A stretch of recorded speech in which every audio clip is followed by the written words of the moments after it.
Now this shows what I've done with the area where it said leave. The tiny little pin knots fallen out, and I've just been gradually just cleaning it up a little and blending it into the rest of the limb. As I've been working down the rest of the limb, it's sort of been working into that area, so now it doesn't look quite so horrendously thin.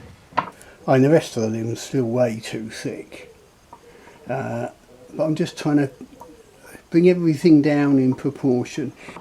So what I'll probably do is get a rasp on that, clean it up a little bit. I'll try and respect the flow of the wood around this. I maybe try and leave it as a little feature, because yeah, I don't want to, I've got so little wood, I don't want to cut that away till everything's disappeared. I want to sort of respect it, but I don't want jagged edges that will tear and snag. So I'll probably get a rasp on it and just take it down gently, and I'll leave that. That will show in the final bow.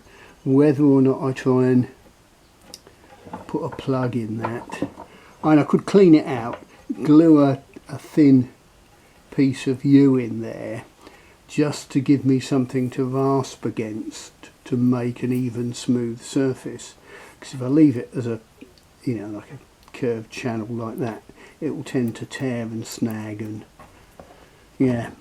But often I'll fill knots, and then at the end of the, when the bow's finished, they'll have completely disappeared. Like that's a classic. I mean, that's just going to disappear. That's just nothing to worry about. But there's a couple here, like this one on the corner. That's a good example. See, I could, that'll probably just tap out.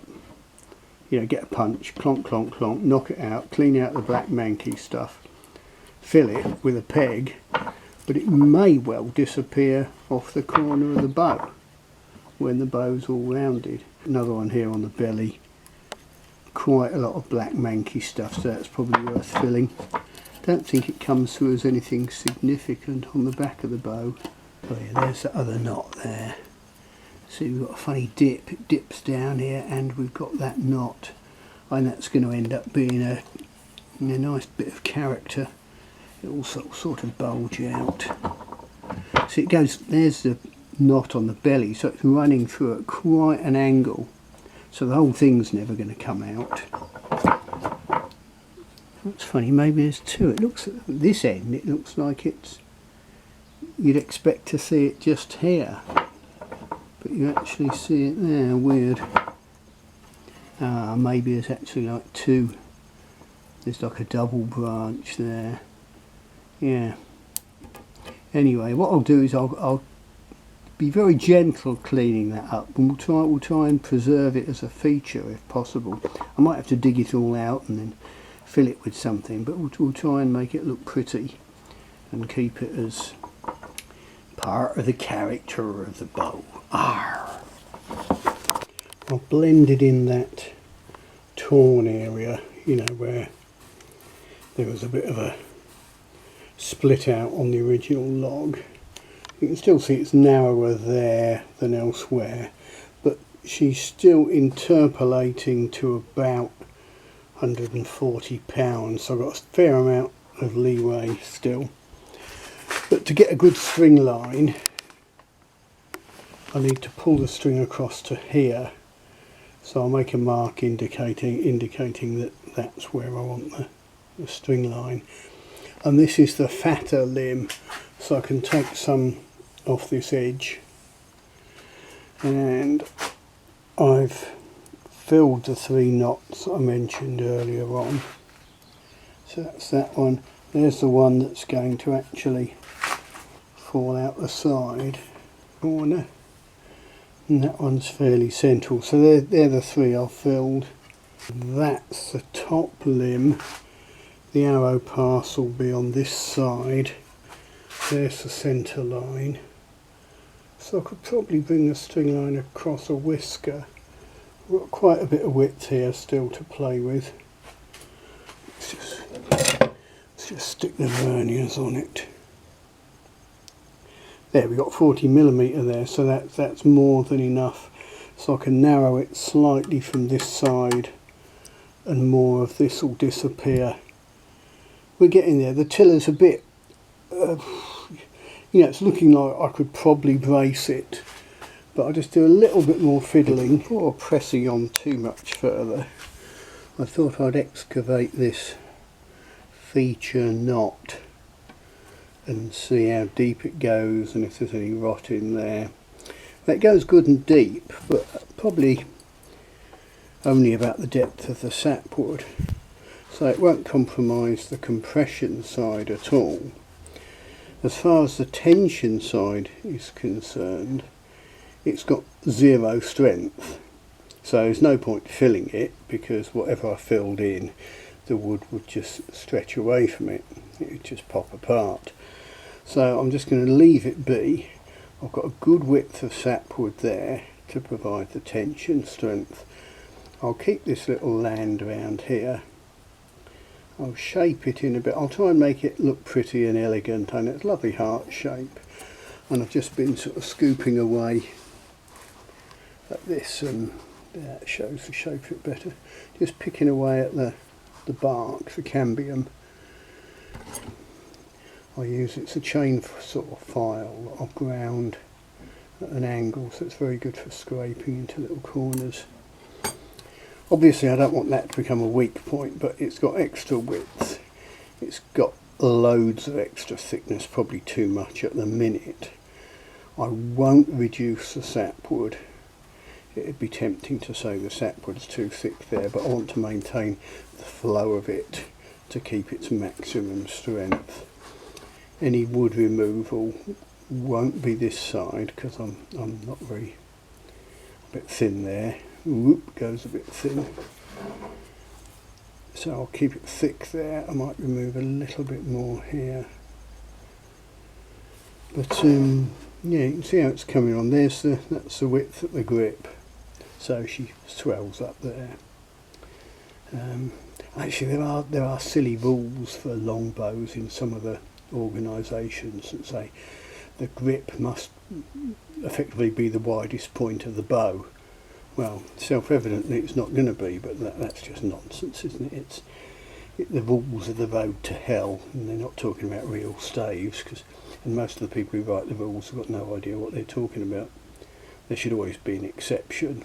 Yeah, with a longbow, the grip shouldn't be any narrower than any other part, except where it's been, the other part's been left wide due to knots or other naturally occurring phenomenon. Anyhow, I'm rambling now. The other issue is the slightly ugly deflex on that lower limb. See, if I leave that, people will be forever saying, that lower limb looks a bit weak. And the danger is in tillering it. To overcome that effect, I'll leave it too stiff, and I'll end up overstressing the upper limb. If I lie it down on its belly like that, this tip is, just get my finger under it. But at this end, you can see where we're 2 inches off the ground. Now I don't want to overbend it. The other problem is if I do try and correct the bend, most of the bend is in the area where the plug knots are, and I don't want to be steaming where I've got plug knots. So what I might do, if we say there's the first plug knot, what I might do is put a bit of bend here, just take out about 1 inch of that deflex if I can. So I might get it steaming and just take that out. I mean, it gets to the point, am I just being an idiot? It's a stave, it's a natural stave, leave it natural. But that top limb is so straight and pretty, it just, I don't know, it'd just be a bit of a shame if it ends up looking wrong. I mean, I know it's a nonsense. Tell me I'm an idiot. You're an idiot, Del.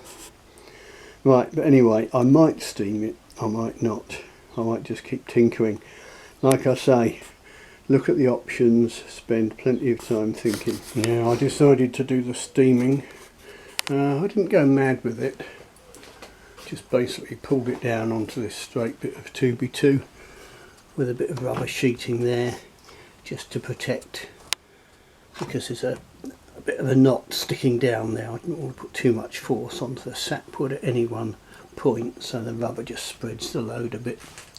Just tucked the tip under there, pulled it down, and hopefully that will just make it look a bit tidier without going mad. I've done a fair bit on this. Because of the deflex at this end, it was always going to look a little bit weak in the left limb, and to compensate for that I'd probably end up leaving it too stiff, which would then overstress this big knot here. And anyway, I thought I'd take out a little bit of that deflex, and it sort of starts here where the filled knots are, and I didn't want to do that, so I just pulled it up here. It's only shifted it about ½ an inch, but it's just made it look a little bit better. I also cut about ½ an inch off here because there was a funny little dip right at the end which would have left the knock pointing back that way. It would have just looked funny. Sometimes it sounds like I'm getting a bit obsessive compulsive, but I think you need a hint of that to be able to make a decent bow. Anyway, I've also cleaned around this feature knot, which you can see is interesting, to put it politely. Let's give it a pull. Because I've shortened that limb, the whisker, and I've done a lot of other work, I might not take it right back to 110. I just want to see how it's progressing. I see it's beginning to, it's working. Yeah, you can see she's starting to work here a bit more now. Before this looked like, ooh, you know, is this a weak point? Am I in trouble there? That's looking quite encouraging. And now I can actually see if the left is stiff. Whereas before it was just the deflex was throwing my eye. Yeah, the left is hard to see, isn't it? Doesn't seem to be doing much around here to me. It's a bit thick on this front face, is a bit thicker than the back edge, so it looks a lot chunkier than it is. If I turned it round, it'd look a lot slimmer that side. We've had that to 70, which is nothing at all in the grand scheme of things, is it?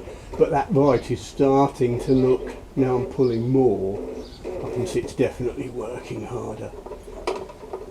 Well, there's 80, yeah, you can see the right's working harder. So yeah, I need to work on the left. She's chunky round here. I'll just turn it round so you can see what I mean.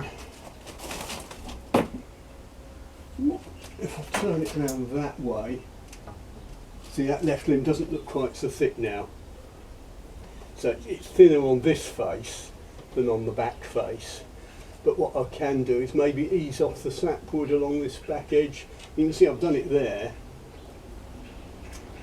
Fiddling and fettling, I think we're getting quite close now. I didn't look at what the draw length was then, but that's one of the joys of having the video. I can go back indoors, cup of tea, bit of toast, review that,